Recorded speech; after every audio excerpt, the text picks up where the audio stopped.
विठ्ठल विठ्ठल. आज प्रत्येकाच्या आयुष्यातला महत्त्वाचा म्हणजेच कृतज्ञतेचा दिवस. आज गुरुपौर्णिमा निमित्त सद्गुरूंच्या ग्रंथातील आजचा ग्रंथ आहे जीवन विद्या दर्शन आणि त्यातला विषय आहे सद्गुरू. जीवनाच्या सर्व क्षेत्रात मार्गदर्शकाचे म्हणजेच गुरुचे स्थान वादातीत आहे. परमार्थाच्या क्षेत्रात तर सद्गुरूंचे महत्त्व अपरंपार आहे. स्थूल स्वरूपाच्या विद्या व कला गुरुशिवाय आकळता येत नाहीत. मग अध्यात्मविद्येसारखी सूक्ष्म विद्या सद्गुरूंशिवाय आत्मसात करता येणे शक्य आहे का? अध्यात्मविद्येचे स्वरूपच न समजल्यामुळे हा सर्व घोटाळा निर्माण झालेला आहे. अध्यात्मशास्त्र शिकायचे म्हणजे आपल्या जीवनातील फार मोठे गृह्य आकळले होय. परंतु खेदाची गोष्ट अशी आहे की या सत्याची जाणीव परमार्थात पडलेल्या बहुसंख्य लोकांना नसते. खरे सद्गुरू भेटतात तेव्हाच या सत्याची जाणीव साधकाला होते व ते सद्गुरूच साधकाला जीवनातील मोठे गृह समजावून देऊन त्या महान गृहाची उकल कशी करून घ्यायची त्याचा स्पष्ट मार्ग दाखवितात. सद्गुरू कृपेने हृदयातील गुप्त रूप प्रगट होते तेव्हा साधकाचे जीवनातील दुःख गुप्त होऊन त्याला सर्व सुख प्राप्त होते. कोणाही एखाद्या बाईला बायको मानून संसार करता येत नाही, त्याप्रमाणे कोणासही सद्गुरू मानून परमार्थ होत नाही. मृत्यूविरहित अवस्था हे साध्य नसून केवळ एक पोकळी आहे. ही पोकळी आत्मज्ञानाच्या प्रकाशाने कशी भरून व भारून टाकायची हे शिकवितात ते सद्गुरू. प्रपंचात अडचणी फार तर परमार्थात अडचणी जवळजवळ नसतातच. नाही म्हणायला फक्त एकच अडचण आहे व ती म्हणजे खऱ्या सद्गुरूंची भेट होऊन त्याच्याकडून अचूक मार्गदर्शन मिळणे ही होय. ब्रह्म हे सिद्ध आहे म्हणून अशा सहज सिद्ध वस्तूच्या प्राप्तीसाठी साधनेची काहीच आवश्यकता नाही असा उपदेश करणारे गुरु हे गुरु नसून शत्रू जाणावेत. शिष्यावर गुरगुरणारे किंवा गुरुदक्षिणेवर डोळा ठेवून असणारे गुरु सर्वत्र असतात विपुल, परंतु सत्साधकाचा डोळ्यांचा डोळा उघडून त्यांच्यावर आनंदाने लेणे चढविणारे सद्गुरू मात्र असतात दुर्मिळ.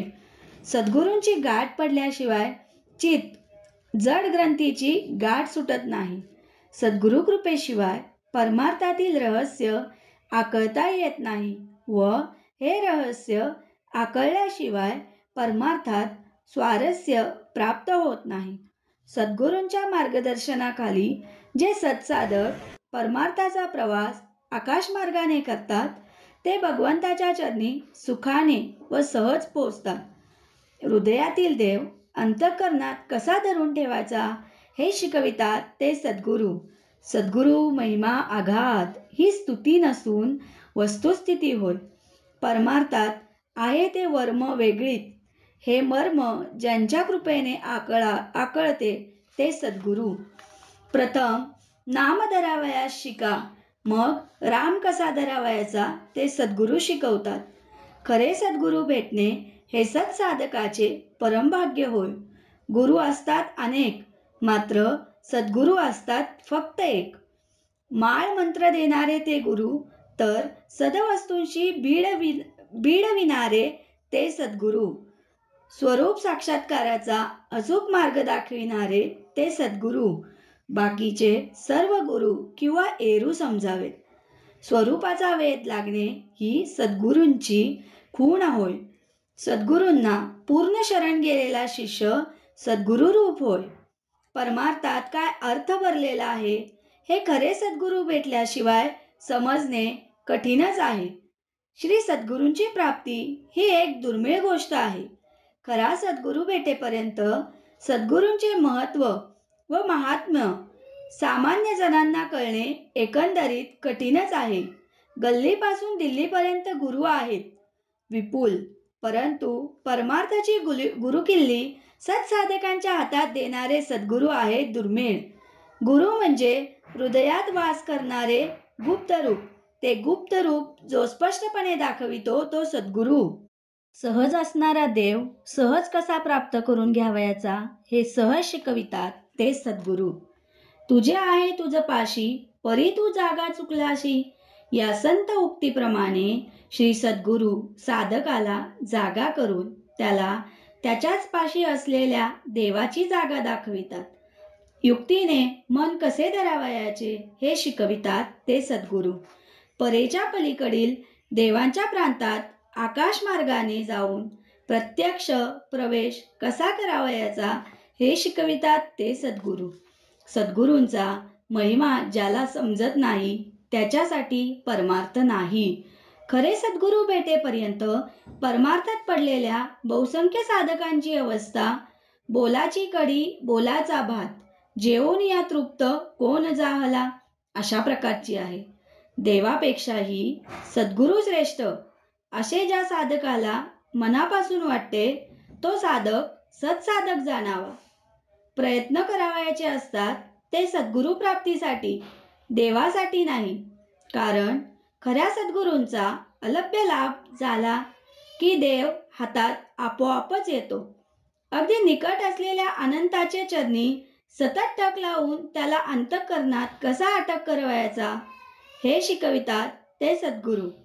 चिन्मय अशा आत्मस्वरूपाशी तन्मय होऊन अंती अनंत स्वरूप होऊन कसे राहावयाचे हे शिकवितात ते सद्गुरू. सद्गुरू कृपेने जी आत्मप्रचिती मिळते तिचे दर्शन घेण्याचे ग्रंथ हे दर्पण होत. संत भगवंताचा काला म्हणजे सद्गुरू.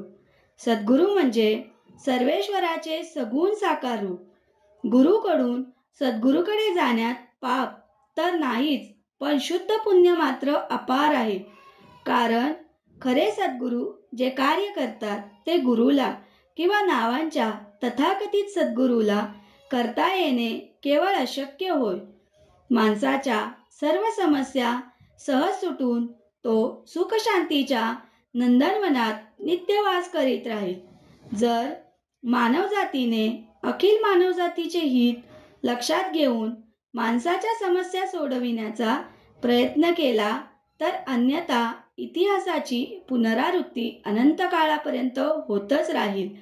अनेकांना रोजगार देणारा उद्योग हा सर्वात मोठा योग आहे. विठ्ठल विठ्ठल. जय सद्गुरू, जय जीवनविद्या. हे ईश्वरा सर्वांना चांगली बुद्धी दे, आरोग्य दे, सर्वांना सुखात आनंदात ऐश्वर्यात ठेव. सर्वांचं भल कर, कल्याण कर, रक्षण कर, आणि तुझे गोड नाम मुखात खंड राहू दे. सद्गुरुनाथ महाराज की जय.